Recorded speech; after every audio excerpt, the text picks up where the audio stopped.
Salam sehat, salam jumpa lagi bersama Ibu Leni dengan pelajaran matematika wajib.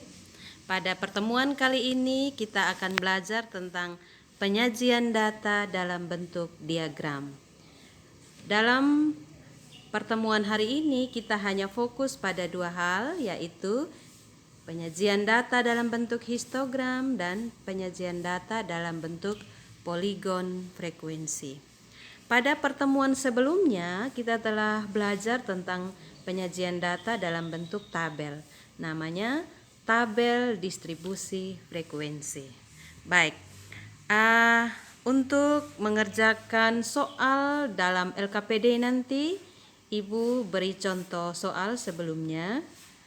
Yang lalu kalian telah belajar tentang tabel distribusi frekuensi seperti tabel yang ada dalam layar ini. Perintahnya kalian diminta untuk gambarlah histogram dan poligon frekuensi dari tabel distribusi frekuensi yang disajikan. Untuk menggambar histogram dan poligon frekuensi, langkah yang harus kita tempuh, yang pertama kita lengkapi tabel. Tadi soalnya hanya 2 kolom, yaitu kolom nilai tes dan frekuensi. Ada pada kolom pertama dan kolom terakhir ya. Nah, untuk membuat histogram maupun poligon frekuensi kita butuh data, yaitu tepi kelas dan titik tengah. Untuk histogram, data yang kita pakai adalah tepi kelas. Pada pertemuan sebelumnya, Ibu sudah sampaikan bagaimana cara mencari tepi kelas. Ibu ingatkan kembali bahwa tepi kelas itu ada tepi bawah dan ada tepi atas. Pada contoh tabel yang ada, tepi bawah kelas pertama yaitu 29,5. Tepi atas kelas pertama 39,5. Diperoleh dari mana?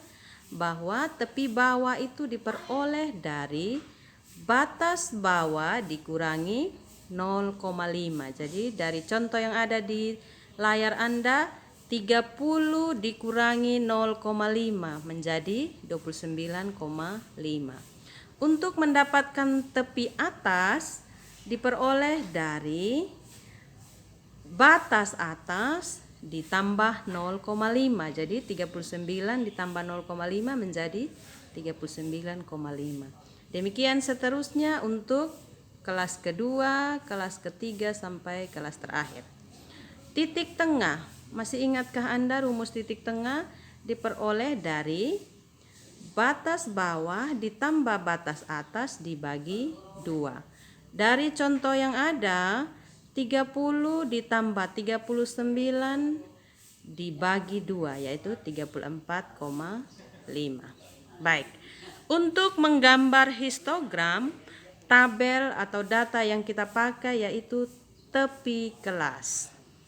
Kita pindahkan tepi kelas yang tadi itu ke gambar. Histogram itu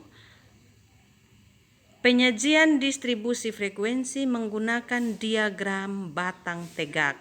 Dulu di SMP kalian pernah lihat diagram batang ya, bentuknya seperti ini. Apa bedanya dengan histogram? Bedanya adalah kalau histogram tidak ada jeda atau dia diagram batangnya bersambung ya atau menempel. Baik, untuk histogram langkah pertama kita buat sumbu Y dan sumbu X. Ingat, sumbu X itu yang ini ya, mendatar. Sumbu Y itu yang ini. Pada sumbu X kita mengisi angka-angka tepi kelas. Di sini tepi kelas yang ditulis adalah tepi bawah 29,5, 39,5 dan seterusnya. Kita buat dalam tabel ini ya, ini. 29,5, 39,5, 49,5. Ingat skalanya harus sama. Maksudnya kalau 29,5 ke 39,5 1 cm, demikian seterusnya dari 39,5 ke 49,5 juga 1 cm. Demikian kalau membuat frekuensi. Jarak dari 0 ke 2, 2 ke 4 dan seterusnya itu sama. Kenapa kita harus pakai skala 0, 2, 4 dan seterusnya? Kita perhatikan dari kolom frekuensi ya. Angka-angka di kolom frekuensi di sini 2, 4, 8, 10. Jadi kita bisa menggunakan skala 22, 2, 4, 6 dan seterusnya ya. Setelah kita mengisi sumbu X dan sumbu Y, kita mulai menggambar diagram batang. Kita lihat dari 29,5 ke 39,5. Kita kembali ke data.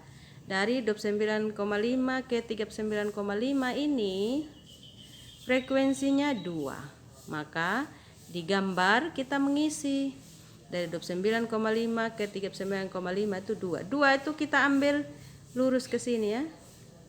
Lurus dengan angka 2 di sini ya. Tingginya 2 gitu ya. Ibu pikir bisa menggambar diagram batang, demikian seterusnya. Inilah gambar histogram. Dari gambar histogram kita bisa membuat yang namanya poligon frekuensi. Bagaimana caranya? Caranya kita menempatkan titik tengah. Jadi di diagram histogram tadi itu kita yang warna merah ini ya, ada angka 2, ada angka 4, ada angka 8 dan seterusnya. Kita beri titik di tengah-tengah diagram tadi ya. Kemudian titik-titik yang warna merah ini kita hubungkan. Silakan perhatikan, ini ada garis yang warna kuning ini. Kita hubungkan. Nah, garis yang warna kuning tadi inilah yang namanya poligon frekuensi. Jadi jika setiap titik tengah sisi atas persegi panjang yang berdampingan tadi itu dihubungkan dengan suatu garis, maka terbentuklah grafik yang disebut poligon frekuensi. Namun yang perlu kalian perhatikan, data pada sumbu X ini, kalau tadi di histogram kita menggunakan tepi bawah, tetapi di poligon frekuensi kita menggunakan titik tengah. Jadi inilah gunanya tadi kita menghitung titik tengah. Kita pakai untuk mengisi sumbu X pada poligon frekuensi. Baik, itulah dua cara bagaimana menggambar histogram dan poligon frekuensi. Sekarang contoh lain. Ada soal kita diberikan histogram, kita diminta membuat tabel distribusi frekuensi. Di soal sebelumnya tadi tabel distribusi buat ke histogram, sekarang kebalikannya. Ada histogram, kita diminta membuat tabel distribusi. Langkahnya kita melihat angka yang ada di sumbu X. Pada data-data di sumbu X itu adalah tepi bawah yang ditulis itu 49,5, 56,5 itu tepi bawah. Kita masukkan ke tabel, kita lengkapi tabelnya ya. Kita perhatikan. Di sini 49,5 tepi bawah, terus 56,5 dan seterusnya. Tepi bawah kita rubah jadi batas bawah. Ingat, kalau batas bawah jadi tepi bawah kurang 0,5. Kalau sebaliknya, tepi bawah jadi batas bawah maka harus ditambah 0,5. Maka di situ 49,5 kalau ditambah 0,5 menjadi 50. Demikian kedua, 56,5 kalau ditambah 0,5 menjadi 57. Begitu seterusnya untuk kelas berikut. Sekarang bagaimana kita menentukan interval? Kalau tadi di sini sudah 50 ya. Kalau sudah 50 maka setelah 50 ada 57. Berarti sebelum 57 di sini 56. Demikian di sini 64. Sebelum 64 otomatis 63. 71. Sebelum 71 berarti 70. Demikian seterusnya. Terus kolom frekuensi, angka apa yang kita ambil? Kita tinggal mengambil angka yang ada di sini tadi ya. Di sini 2, oh kita isi 2. 3, yang ini ya. 3, kita isi 3 di sini, begitu. 8, kita isi 8 di sini, demikian seterusnya sampai kelas terakhir. Nah, sekarang tabel ini sudah jadi. Untuk tabel distribusi frekuensi tadi hanya 2 kolom, yaitu ini ya, kolom ini dan ini yang dipakai. Maka 2 kolom itu kita bawa ke ini ya. Maka terbentuklah tabel distribusi frekuensi. Baik anak-anak, pertemuan kita hari ini sampai di sini. Berdasarkan contoh yang Ibu sampaikan, silakan kalian kembangkan dan mencari referensi lain untuk mengerjakan LKPD.